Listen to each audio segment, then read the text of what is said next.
네, 여러분 좋은 아침입니다. 지난 거래일은 삼성, SK, LG가 다 했습니다.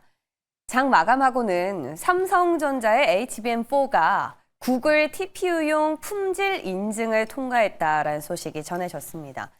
기존에 공급을 하고 있던 HBM3E랑 4를 더하면 물량이 올해 한 3배 정도가 내년에 추정이 되고 있는데 물량 계약도 끝났다고 합니다.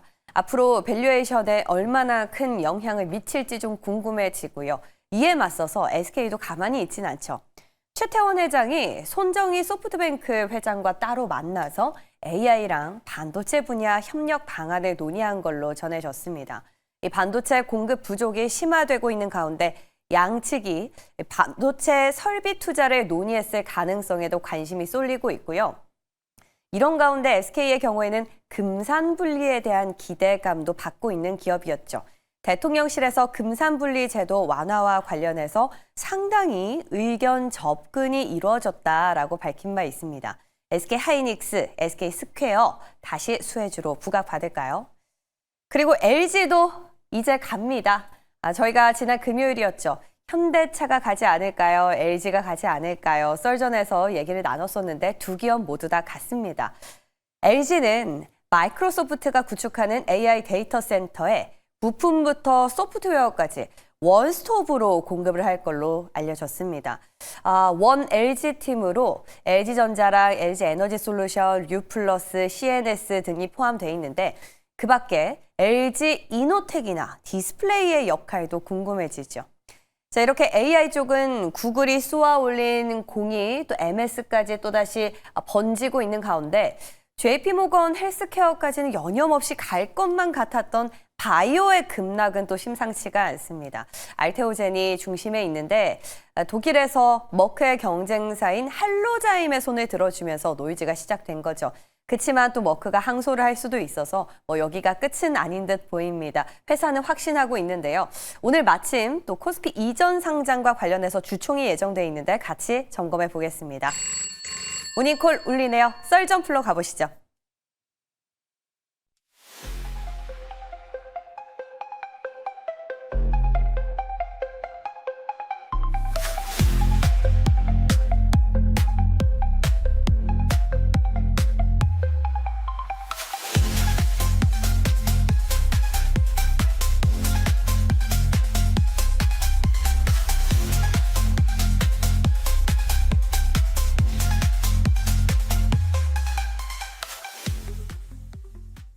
네, 한 주를 새롭게 시작하는 월요일 아침입니다. 퍼스트프라임 리서치 이동근 대표와 함께 썰 좀 풀어가 보겠습니다. 어서 오세요. 네, 안녕하십니까. 네, 대표님 참 멋지시죠?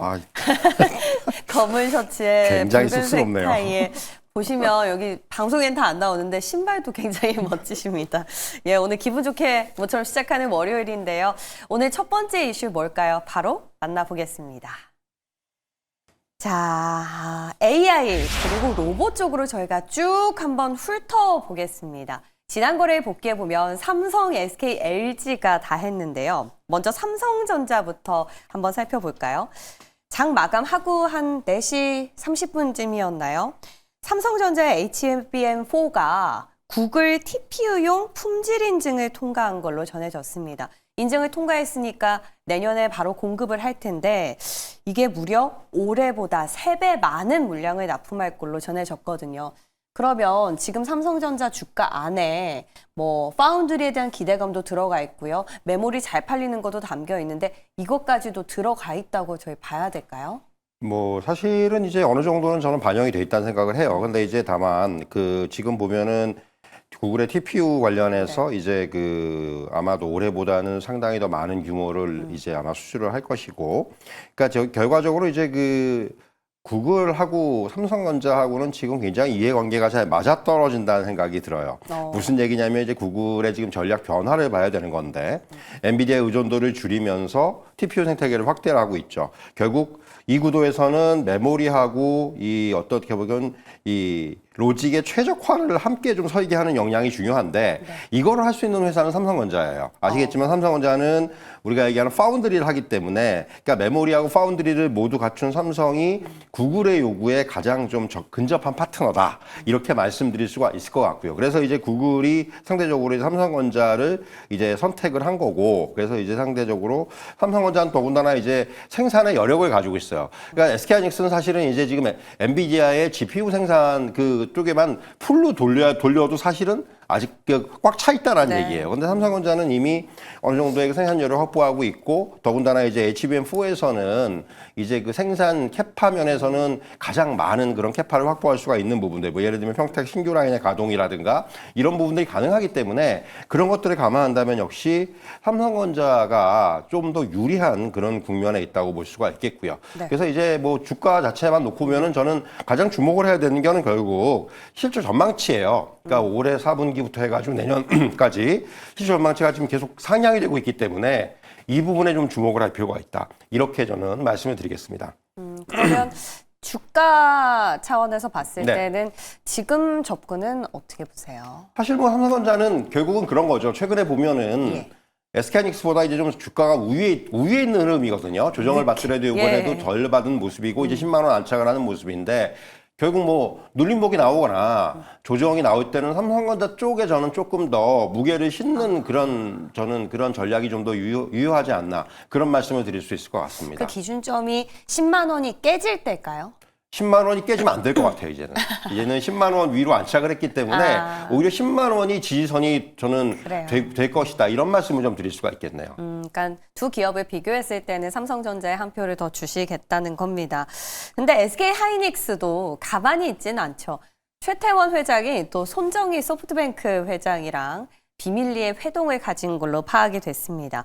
설비를 투자해달라라고 논의한 걸로 전해졌는데 SK 같은 경우에는 이제 반도체 모멘텀뿐만 아니라 또 금산분리 완화에 대한 기대감도 갖고 가고 있지 않습니까? SK 스퀘어를 또 품고 있기 때문에 뭐 이래저래 따져보면 또 횡보를 또 벗어날 수 있는 재료들이 많지 않나라는 생각도 들어요. 사실 이제 그 SK하고 또 소프트뱅크의 결합, 그러니까 지금 논의 역시 저는 양자 간의 어떤 이해관계가 잘 맞아떨어졌다고 생각이 들고요. 왜냐하면은 SK가 지금 이제 용인에다가 뭐 대규모 반도체 클러스터를 비롯해가지고 AI 데이터 센터. 투자에 지금 들어가야 되는 금액이 막대합니다. 지금 대략 반도체 클러스터에만 한 600조 이상이 들어가야 돼요. 당초 한 120조로 예상을 했는데 뭐 네. 환율이라든가 이런 부분들이 그리고 이제 어떤 자재비의 상승이라든가 이런 부분 감안해서 지금 투자 규모가 대폭 늘었습니다. 네. 그렇다면 이제 자금이 필요한데 소프트뱅크는 사실은 이제 AI라든가 반도체 쪽에 투자를 계속 확대하고 있어요. 최근에 보면 뭐 ARM의 대주주가 되고 또 오픈 AI에다 투자를 하고 있고 이런 걸 보면은 결국 소프트뱅크의 어떤 이런 니즈가 있고 여기에다가 SK는 이제 자금을 확보해야 되는 또 니즈가 있는 거고 그렇죠. 이런 니즈들이 맞아 떨어졌기 때문에 지금 아마 이러한 어떤 논의들이 오가는 것으로 보여지고요. 다만 이제 말씀하신 대로 뭔가 이제 그 전에 사전 정리 작업이 필요한 거죠. 그러니까 이게 정책적이라든가 산업적이라든가 이제 금산분리라든가 그런 것들이 그렇게 될 것이고 왜냐하면 소프트뱅크는 해외 민간 자본이기 때문에 반도체는 우리나라의 어떤 국가 핵심 산업이에요. 네. 그래서 이제 해외 민간 자본이 들어올 때는 그만큼 이제 뭔가 진입 장벽이 높을 수밖에 없습니다. 그러니까 그런 부분들을 어느 정도는 완화시켜야지 많이 들어올 수가 있어요. 그래서 이제 금산분리 얘기가 나오는 게 거기서부터 같은 맥락으로 비롯된 거고, 그래서 사실은 그런 부분들이 어떻게 이제 진행이 되느냐에 따라서 이 논의가 좀 더 이제 그 구체화가 될지 여부를 우리가 결정할 수 있을 것 같습니다. 그러네요. 기간 산업이다 보니까 아무래도 민감할 수밖에 없는데 그러니까 지금 너무너무 이게 풀로 다 차 있으니까 빨리 돈을 풀고 투자를 하라라는 데는 정부나 뭐 기업이나 지금 괴를 같이 하고 있는 것 같아요. 그럼 이게 증설이 됐을 때는 SK 하이닉스는 좀 괜찮아질까요? 삼성은 네. 근데 사실 이제 증설이라는 게 하루 이틀에 되는 게 아니고 적어도 그쵸, 뭐 시간이 3년에서 한 5년 정도 걸리는 부분이기 때문에 네. 그 이후에 어떤 그 부분을 지금 미리 예단하기는 어려워요. 근데 아. SK하이닉스도 저는 마찬가지로 결국 삼성전자하고 똑같은 로직이라고 생각을 하는 게 예. 결국은 이제 지금 내년 이익의 증가라든가 이런 부분들이 계속해서 이제 그 목표치가 상향이 되고 있는 상황입니다. 다만 SK하이닉스가 최근에 주가 흐름이 상대적으로 여유에 있는 것은 네. 먼저 많이 올랐기 때문이에요. 그러니까 투자자분들께서는 꼭 생각을 하셔야 되는 게 SK하이닉스가 왜 못 가? 많이 올랐으니까 못 가는 거예요. 그러니까 그런 논리로 생각을 하셔야지. 문제가 상대적으로 있어서가 아니고. 그렇죠. 삼성전자가 덜 올랐기 때문에 그리고 삼성전자가 이제 올해 4분기 내년에는 SK하이닉스를 뛰어넘는 이익을 낼 가능성이 크기 때문에 네. 그래서 이 삼성전자의 주가 흐름이 더 좋다. 이렇게 좀 여러분들께서 생각을 하시면은 좀 더 맞아요. 쉬울 것 같습니다. 삼성전자는 5만 원이었는데 10만 원 같고 SK하이닉스는 20만 원이었는데 60만 그렇죠. 원 같잖아요. 요런 좀 급하게 오른 기울기 때문이지 뭐 기업의 펀더멘털적인 측면에서 비교는 아닌 것 같습니다. 자, 근데 이 삼성과 SK 양강 구도인 줄 알았던 반도체 그리고 AI 업계에 새로운 또 대기업이 들어왔습니다. 바로 LG인데요. LG 계열사가 마이크로소프트가 구축하는 AI 데이터 센터에 부품부터 소프트웨어까지 턴키로 한마디로 원스톱으로 다 공급을 하기로 좀 얘기가 되고 있는 것 같아요. 뭐 네. 공식적인 발표까지는 아직 아닌 걸로 보입니다만. 자, 그래서 지금 LG전자, 에너지솔루션, CNS 등등이 여기 원팀으로 들어가게 되는데 최대 수혜는 어디로 봐야 될까요? 뭐 만약에 된다면은 지금 이제 중요한 것은 가장 중요한 포인트는 계약이 확정이 돼야 돼요. 네. 아직 확정이 된 게 아닙니다. 그쵸. 그렇기 때문에 확정이 되는 게 중요하고 예. 그러니까 지금 마이크로소프트의 내년 예상 투자 금액이 한 151조 정도 되기 때문에 여기서 LG가 얼마를 가져올 수 있느냐 이게 굉장히 중요한 저는 포인트라고 생각을 하고요. 156조요. 151조요. 그렇기 때문에 이 부분이 굉장히 중요하다고 말씀드릴 수가 있겠고 만약에 지금 앵커께서 말씀하신 대로 가장 저는 뭐 큰 수혜는 LG전자가 아닌가라는 생각이 들어요. 왜냐하면은 지금 LG전자 같은 경우는 기존에 이제 가전 중심 이미지에서 최근에 이제 전장이라든가 뭐 AI라든가 그 HVAC라든가 이런 쪽에 신산업의 비중이 확대가 되고 있고 이제 여기서 실적이 나기 시작을 했는데 이 부분이 이제 좀 더 확장이 될 수 있는 굉장히 좋은 기회라는 얘기죠. 그러니까 그동안 LG 하면은 우리가 흔히 이제 B2C 중심의 어떤 사업 구조를 네. 가지고 있었는데 이게 이제 B2B로 어떤 게 전환되는 이제 그러한 지금 어떻게 보면 이제 시작에 와 있기 때문에 네. 이 부분에 만약에 MS의 어떤 그 데이터 센터를 수출한다면은 상당히 여기에다가 좀 날개를 다는 이런 그런 어떤 굉장히 중요한 모멘텀이 되지 않겠는가 이렇게 좀 말씀을 드릴 수가 있을 것 같습니다. 고객사의 덩치가 아예 달라지는 거네요. 그죠? LG전자 같은 경우에는. 근데 우리가 원 LG 팀이 아닌 LG 이노텍이 또 시장에서 각광받고 있잖아요. 네. 그리고 LG 디스플레이도 저는 좀 궁금하고요.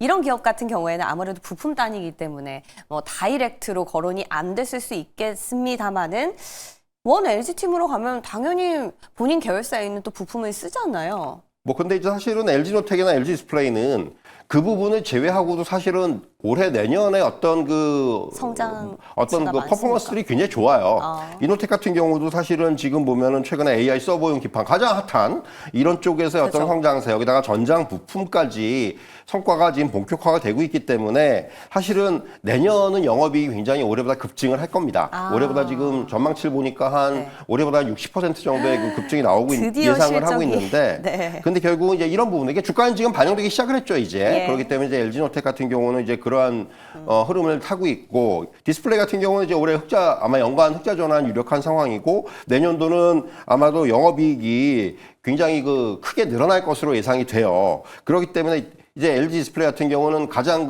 어려웠던 LCD에서의 어떤 OLED로의 사업 체제 개선에 성공적으로 이제 안착을 한 상황이기 때문에 이런 부분을 감안한다면 역시 LG 디스플레이도 내년에 대한 기대감이 상당히 높습니다. 그래서 사실 이노텍이나 디스플레이 같은 경우는 사실은 이런 뭐 앞서 말씀드린 MS 이런 부분들을 제외하고라도 사실은 지금 어떻게 보면은 향후의 전망이 상당히 긍정적이다. 네. 이런 말씀을 좀 드릴 수가 있을 것 같아요. 마이크로소프트 발이 아니더라도 내년에 기대감 충분히 있네요. 삼성, SK, LG 다들 짝꿍들이 생겼어요. 그죠? 빅테크. 참 우리나라 기업들 대단하다는 생각이 듭니다. 자, 그 밖에 반도체 관련해서 로봇이랑 이어지는 모멘텀에 대해서 꼽은 IB의 리포트가 또 하나 있었습니다. 뭐냐면 결국 휴머노이드가 잘 굴러가기 위해서는 두뇌인 반도체가 제일 중요하다라면서 이제 연결고리가 회자되기도 했었는데요. 우리가 로봇은 계속해서 하고 있었지 않습니까? 근데 지난 거래를 보면은 현대, 모비스, LCL만도 이미 신고가를 터치해버렸어요. 저희 관련해서 현대차도 보자고 했는데 네. 현대차도 지난 거래를 또 갔고요. 네. 근데 이제 우리가 후속주로 한번 생각해 볼 것은 모비스나 HL, 만도에 이어서 SL이랑 화신의 매력도 좀 따져보고 싶거든요. 사실 이제 지금 우리가 자동차 부품주를 최근에 이제 로봇 밸류 체인으로 인식하기 시작한 것이 HL 만도가 아마 이제 스타트가 될 것이고요. 그 이후에 이제 좀 부각되고 있는 종목은 저는 SL을 꼽을 수가 있을 것 같아요. SL이 이미 보스턴 다이내믹스의 스팟이라든가 또는 스트레치에다가 부품을 공급하고 있거든요. 특히 이제 스팟에다가는 렉 어셈블리가 내년부터 아마 본격적으로 들어갈 거예요. 이런 부분들. 그러니까 결국은 단순히 어떻게 보면은 자동차 부품주에서 로봇 관련주의 밸류에이션의 재평가, 이미 주가는 많이 올랐습니다. 훨씬도 사실은 뭐 만도가 워낙 많이 올라서 주가에 상대적으로 덜 돋보일 뿐이지 SL의 주가도 이미 고점을 경신을 했어요. 그런 부분들을 보면 SL도 이제 반영이 되기 시작했다고 볼 수 있고, 화실은 상대적으로 아직까지는 그런 부분들이 좀 반영이 안 되고 있죠. 왜냐하면 아직까지 그런 쪽에 있어서 어떤 액션이 나오지는 않고 있는 상황이고요. 지금까지는 오히려 그쪽보다는 미래차, 우리가 얘기하는 뭐 전기차라든가 수소차 쪽에서의 어떤 핵심 부품들, 뭐 전기차 플랫폼용 알루미늄 서프레임이라든가 이런 쪽의 포트폴리오를 확대하는 쪽에 지금 좀 더 이제 무게를 싣고 있다. 이렇게 말씀드릴 수가 있을 것 같아요. 그래서 결국은 지금 자동차 부품주들이 향후에는 이제 로봇 밸류 체인으로의 편입이 어떻게 되느냐가 어떻게 보면 주가의 어떤 추가적인 우리가 얘기하는 업사이드를 줄 수 있는 가장 중요한 어떤 요인이 되지 않겠는가. 저는 그런 말씀을 좀 드릴 수가 있을 것 같습니다. 딱 대표님이 SPG 다음 타자로 꼽아주셨던 기업들이 지금 차곡차곡 가고 있거든요. 저희 SL도 한번 지켜보고요. 혹시 그러면 그보다 더 아랫단에 있는 뭐 다이캐스팅, 카메라 모듈, 뭐 카메라 센서 이런 기업들 있잖아요. 지금 한라캐스트가 독보적으로 움직이고 있긴 합니다. 그 이유인 즉슨 옵티머스랑 보스턴 다이내믹스랑 다 공급이 되고 있기 때문이라고 저희 지난주에 말씀을 드렸었는데요. 카메라 센서, 왜 넥스트 칩이나 모듈, 뭐 퓨런티어 이런 기업들은요? 그러니까 아직까지는 상대적으로 저는 후순위라고 생각을 해요. 지금 일단은 지금 현대차가 가기 때문에 부품주들이 일제히 따라가고 있는 모습인데, 자율주행 이슈는 물론 뭐 미국에선 테슬라 때문에 그렇지만 아직까지 현대차가 부각이 되는 이유는 사실은 로봇 밸류가 우선이에요. 지금 보면 로봇 밸류를 이제 현대차에 반영을 시키는 과정이고, 그러다 보니까 그 밸류 체인에 있는 종목들이 같이 이제 움직이는데, 자율주행도 물론 일단 시장에서 관심은 받고 있지만은 상대적으로 봤을 때는 지금은 로봇이 조금 더 우선순위에 있다라는 거죠. 근데 그래서 카메라 센서나 이런 것들도 로봇에 들어가. 그렇죠. 근데 이제 상대적으로 보면은 넥스트 칩이나 이런 종목들은 맞아요. 자율주행으로 아시겠지만은 그 어떻게 보면은 약간의 그 재무 이슈가 있었죠. 최근에 이제 유상증자를 통해서 그 부분을 뭐 지금 이제 정상화를 시키려고 그러는 상황이고, 그렇기 때문에 사실은 저는 오히려 이런 쪽에 카메라 모듈이라든가 이런 쪽을 보면은 저는 뭐 칩셋 미디어라든가 또 이런 종목들도 오히려 저는 조금 더, 칩셋 미디어도 금요일날 굉장히 많이 올랐거든요. 그러니까 그런 종목들이 상대적으로 저는 좀 더 우리가 좀 그 관심 주는 놓을 필요가 있지 않나, 좀 그런 생각을 좀 해볼 수 있을 것 같아요. 굳이 카메라 쪽을 본다면은 조금 안전한 기업으로 또 칩셋 미디어를 꼽아주셨습니다. 자, 끝으로 바이오. 바이오 한번 점검을 해봐야 될 것 같아요. 지금 바이오 대장으로 꼽혔었는데 알테오젠의 때 아닌 악재가 지금 불거졌습니다. 독일이 알테오젠의 어떤 맞수라고 할까요? 할로자임의 손을 들어주면서 지금 머크의 키트루다 SC가 독일에서 유통이 되지 못할 판국에 처했습니다. 알테오젠이 뭐 항소할 수도 있다. 뭐 회사 측은 괜찮다. 지금 애널리스트들도 다 괜찮다. 엄청나게 방어를 하고 있는데 대표님 생각은 어떠세요? 결론적으로 말씀드리면 사실 이게 노이즈죠. 그러니까 사실 뭐 이게 처음 나오는 노이즈가 아니고 독일 시장 규모를 먼저 말씀드려야 되는데, 독일 시장 규모가 그렇게 크지 않아요. 한 2조 원. 그러니까 전체에 봤을 때 한 2%? 그 정도밖에 안 될 거예요. 아마 키트루다 SC 어떤 전체 규모를 봤을 때. 그렇다면 뭐 어깨까지 이게 굉장한 사실은 악재는 아닌데, 다만 이제 시장의 투자 심리에 영향을 줄 수 있는 그런 부분이라고 보시면 될 것 같고, 이전에서도 사실 이런 노이즈가 있었을 때 알테오젠이 비슷한 하락을 겪었고, 거기서 이제 조금 이제 그 저점을 잡고 나서 다시 이제 반등을 한 전례가 있었어요. 이번에도 아마 비슷한 그 흐름이 나오지 않겠다는 생각이 들고요. 그러니까 그러니까 이런 어떻게 보면은 악재도 악재지만은 시장의 반영이 조금 이번에는 어떻게 보면 투자 심리적인 측면에서 강하게 나타난 측면이 있다. 전 그렇게 말씀을 드리겠고, 결국은 이 부분은 또 시간이 해결해 줄 수 있는 저는 그런 어떤 요인이다. 이렇게 좀 말씀을 드릴 수가 있을 것 같습니다. 설레가 있었네요. 그죠? 특허 이슈의 결국 연장선이니까. 근데 이게 문제는요. 알테오젠뿐만 아니라 이 악재 여파가 바이오 전체적으로 미쳤다는 겁니다. 그 전에 물론 펩트론도 있었지만요.